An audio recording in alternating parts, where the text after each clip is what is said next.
There are no accidents in the tapestry of your life. Everything, every encounter, every challenge was stitched together long before you arrived here, in this body, in this moment. You are not merely living a random existence. You are walking through a carefully designed landscape of soul agreements, woven in the quiet realms beyond physical sight. Have you ever wondered why certain people seem to trigger the deepest pain within you?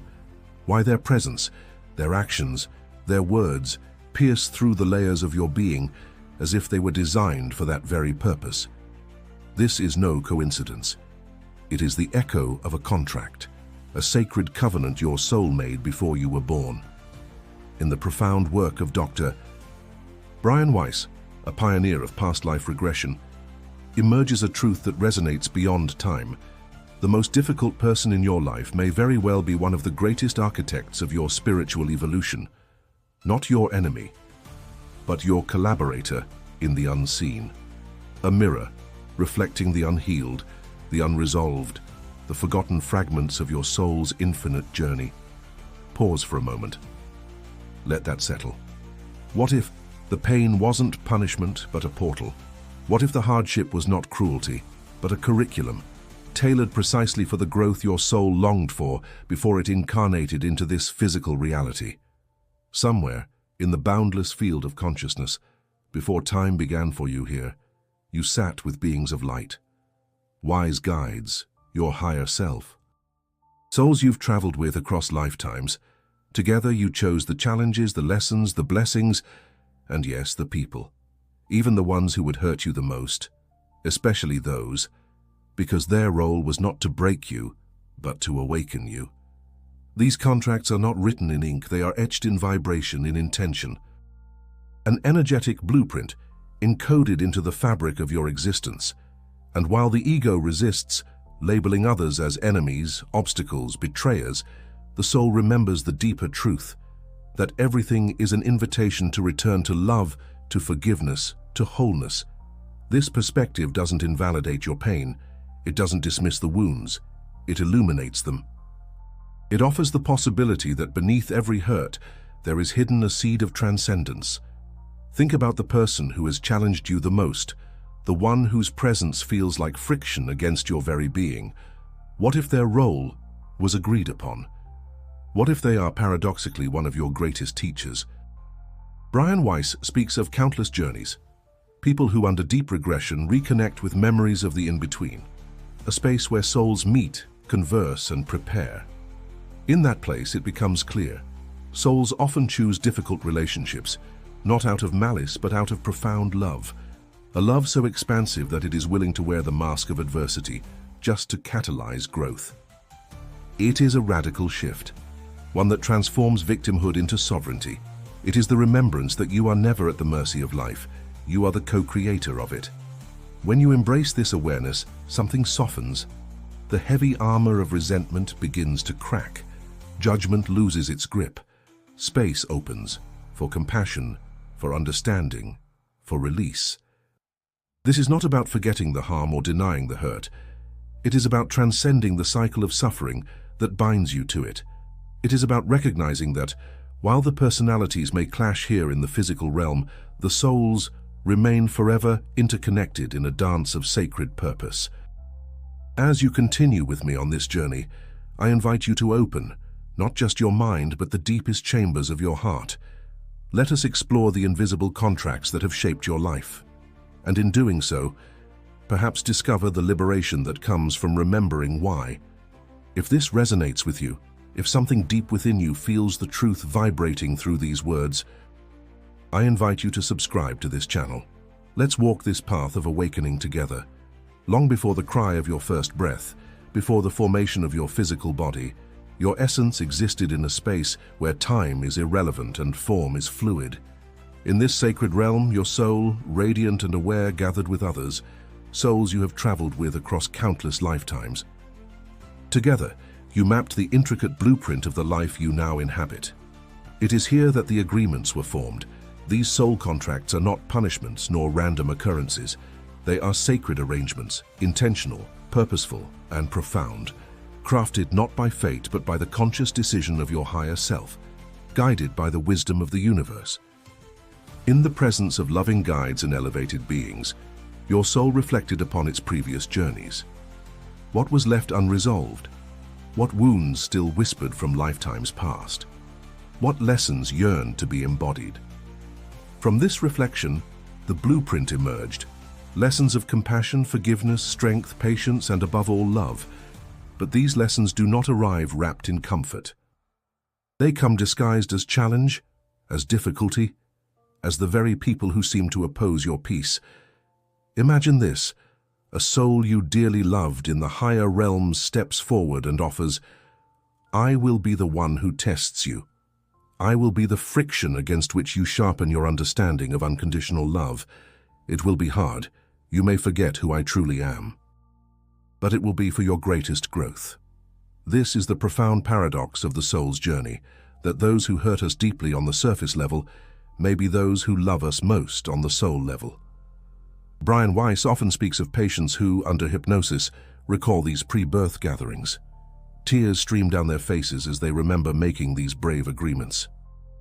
Suddenly, the suffering they carried transforms, not into joy but into understanding, a recognition that every difficult relationship was not a cosmic mistake, but an intentional design for evolution. You did not come here to suffer pointlessly. You came here to remember that beyond the veil of personality, beyond the masks of conflict, there is only oneness. Only love, playing itself out in infinite forms. The hardest person in your life, the one whose actions or presence feels like a storm against your peace, was not randomly assigned. Their role was chosen, not to harm you in the ultimate sense, but to push you toward the reclamation of your power, toward the healing of what was never truly broken but merely forgotten. When you begin to see life through this lens, something extraordinary happens. Blame dissolves, victimhood unravels, and in its place, a quiet strength arises, a knowing that you are not powerless. You never were. This is not spiritual bypassing. It does not excuse cruelty or condone harm. Rather, it offers a higher perspective, a way to liberate yourself from the chains of resentment, while still honoring the need for boundaries and self-respect. The blueprint of your soul is both intricate and fluid.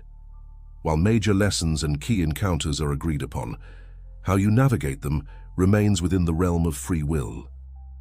You are the artist, the sculptor, the author of how the story unfolds. The question then becomes, will you continue to view your life through the lens of separation, seeing others as villains in your story? Or will you begin to remember that even the most painful characters are part of a sacred design, inviting you back to wholeness? The choice is yours. It always has been. And as we journey deeper into this exploration, we will uncover how to dissolve the energetic binds of these contracts, not through resistance, but through the alchemy of awareness, compassion, and forgiveness. The blueprint is not your prison. It is your liberation waiting to be remembered. Every person you encounter, every soul that crosses your path, is a mirror, a living reflection of something within you. Sometimes gentle, sometimes confronting, but always purposeful, especially those who ignite your deepest wounds, your greatest frustrations, your most profound grief. These are not accidents of existence. They are precise reflections, invitations for you to turn inward, to see what has long remained unseen. When Weiss guided his patients into the depths of their subconscious, what often emerged was a profound realization. The external world is but an echo of the internal. The people who challenge us the most are not punishments. They are mirrors of unresolved aspects of our own soul. Look closely. The anger you feel towards another, is it truly about them? Or does it reveal a part of you that longs to be acknowledged, healed, integrated?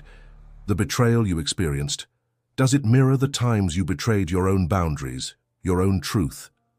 Life, in its mysterious wisdom, uses others as catalysts. The most difficult person in your life did not come to simply disrupt your peace. They came to awaken you to the parts of yourself that are still living in shadow, still fragmented, still forgotten. There is an ancient teaching that whispers, the other is you. Not metaphorically, but literally in the realm of consciousness. We are fragments of the same universal fabric, reflecting back to one another the state of our inner world. It is a profound responsibility. Because once you recognize the mirror, you can no longer pretend that your suffering is solely about the other. You are called, summoned, to look within. This is the sacred function of the soul contract. It forces growth by placing before you the reflection you most wish to avoid. The narcissist, the betrayer, the critic, the abandoner, each plays a role, not to punish, but to reveal. Yet, seeing the mirror does not mean condoning the behavior. Spiritual growth is not about enduring harm or staying in cycles of abuse. It is about recognizing the lesson, extracting the wisdom, and then deciding, with sovereignty, how to move forward. The moment you shift from asking, "Why is this happening to me?" to "What is this showing me about myself?" the contract begins to dissolve. Not because the other changes, but because you no longer resonate with the frequency that sustained the dynamic. In that space, something miraculous occurs. You reclaim your power. You no longer seek validation from the one who cannot give it. You no longer beg for love from the one who withholds it. You stop fighting ghosts outside and begin the sacred work of healing the wounds within. This is the alchemy of the mirror. The person who was once the greatest source of your suffering becomes the catalyst for your liberation. And yet, this realization does not always come easily. The ego resists. It wants to point outward, to blame, to judge, to separate. But the soul whispers of unity. It reminds you that the pain was never the end. It was the beginning. The beginning of a return to yourself, to the forgotten truth that you are whole, that nothing external has the power to define your worth, your essence, your divinity. As we move deeper into this exploration, we will begin to uncover the practical pathways to release, to step beyond the mirror, and into the radiant freedom that comes from remembering who you truly are, beneath every wound, every story, every illusion. The mirror was never meant to trap you. It was only meant to show you, until you could finally see. Awareness is the first key. The moment you recognize that the hardest person in your life is part of a sacred contract, the energy begins to shift. But awareness alone is not the end. It is the doorway. What awaits beyond is the path of release, the unraveling of energetic ties that no longer serve your evolution. Weiss often describes how, in the space between lives, souls gather not only to design the blueprint, but also to review it. In those luminous realms, forgiveness is natural. Understanding flows effortlessly. The conflicts and pains of earthly life are seen through a lens of deep compassion and clarity. But here, within the density of the physical world, it is not so simple. The heaviness of emotions, the sharpness of wounds, they blur the memory of that higher truth, and so the practice becomes learning to remember, even when it feels impossible. Dissolving the contract is not about forgetting what happened. It is about releasing the emotional charge, the energetic bindings, the subtle cords of resentment, anger, and sorrow that keep you tethered to the experience. The first step is acceptance, not acceptance of harm, but acceptance of reality. A deep acknowledgement, this happened, it hurt, it shaped me. Without this acceptance, the wound festers. Denial keeps the contract alive. The second step is witnessing. Become the sacred observer of your own experience. Notice how the pain lives in your body, how it shapes your thoughts, how it colors your perception. Observation without judgment becomes a form of alchemy. Then comes the invitation to forgive. But let us be clear, forgiveness is not something you force. It is not an intellectual decision. It is an energetic release. Forgiveness does not mean condoning the behavior or inviting the person back into your life. It means freeing yourself from the toxic tether that binds you to the pain. Sometimes, forgiveness begins not with the other, but with yourself. For all the ways you abandoned your own boundaries, for all the times you silenced your truth, for believing, consciously or unconsciously, that you were powerless. As this internal shift unfolds, the soul contract begins to dissolve. You no longer resonate with the lessons that person came to teach. The karmic loop unravels, the charge softens, what once felt like an unbearable weight becomes a distant memory, no longer dictating your present. There are practices, silent meditations, energetic cord cutting, guided regressions that can support this release. But the most powerful tool is presence, a willingness to sit, to breathe, to hold space for every wave of emotion until it transforms. And when the release happens, sometimes subtly, sometimes like a tidal wave, you may notice something extraordinary. Gratitude arises, not for the harm, but for the growth. Gratitude for having survived, for having remembered, for reclaiming your power.